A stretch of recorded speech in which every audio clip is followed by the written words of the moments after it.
Okay, sorry. I lost everything in a game of Pi and Go in the back room of Shinzen Tea House on what I thought was a 3-day business trip. Everything gone. Clothes, money, identification, you name it.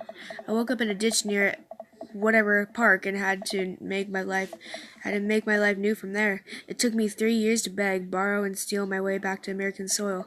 And all those 3 years I saw the greatest depths of human fear. Love deeper than I ever had, and lost all many more times over. I've seen my own death, Craig. I know how I die. It's not like this. So let's make this more interesting. Robert reduces a D to his house from his jacket and tosses it on the table. All I have and all I am. Are you prepared to go the distance? Craig wipes sweat from his brow. He studies Robert's face intently, searching for any sort of tell that he can find. Robert casually sips his whiskey again. I fold. Everyone erupts. Fine, fine. The whiskey is yours. And that's why you don't dance with the devil. So, what was it? Were you bluffing, or did you have the cards? That's for me to take my grave, fellas.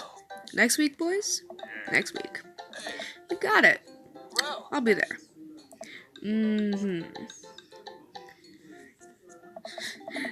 This has been very relaxing, and I sincerely doubt that I will wake up in a cold sweat thinking about this tonight. Keep working on that poker face, Derek. We all say our goodbyes and head our separate ways. Robert?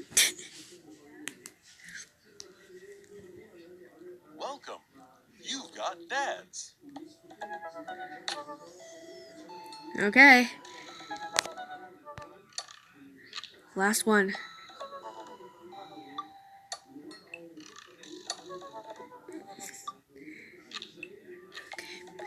My foot is itchy.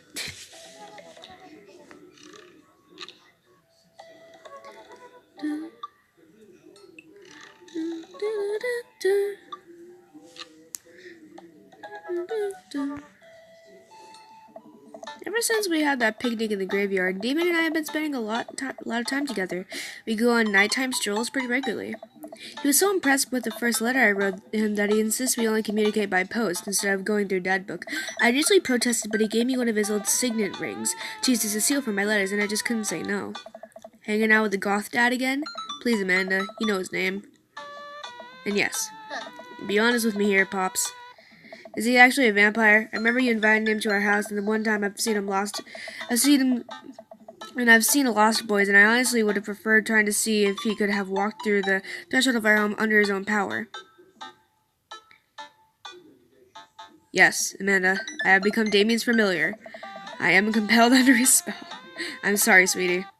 Turn into a bat. I don't think... What's the point of being a vampire if you can't turn into a bat? Well, okay, I'm off. Are you taking the car, or are you flying off into the night with the leather wings of a bat? One of those. While I'm out, you can throw away the garlic bread that's in the freezer so I don't die. That'd be great. I'm keeping it in there as insurance. You understand, right? That's my girl. Damien and I walk along the water's edge, chatting. Damien's cloak. He hates when people call it a cape. Damien's cloak flutters behind him in the breeze. This is gonna seem like a silly question, but why do goths wear black? Gothic subculture has always been associated with death, so it would make sense that the style surrounding it would be greatly influenced by mourning.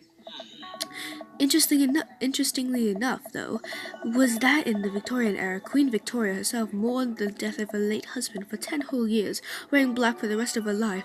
If that's not goth, I don't know what is. I have another question. Go ahead. How are you so comfortable with death? You mentioned in the graveyard that it helps you appreciate your life or something. I've experienced several losses over the course of my life, and I truly believe that the only manageable way to cope with it is to accept death as simply a part of living. It's a single universal truth for every human who has ever lived. I'm going to die. You're going to die. And life carries on without us.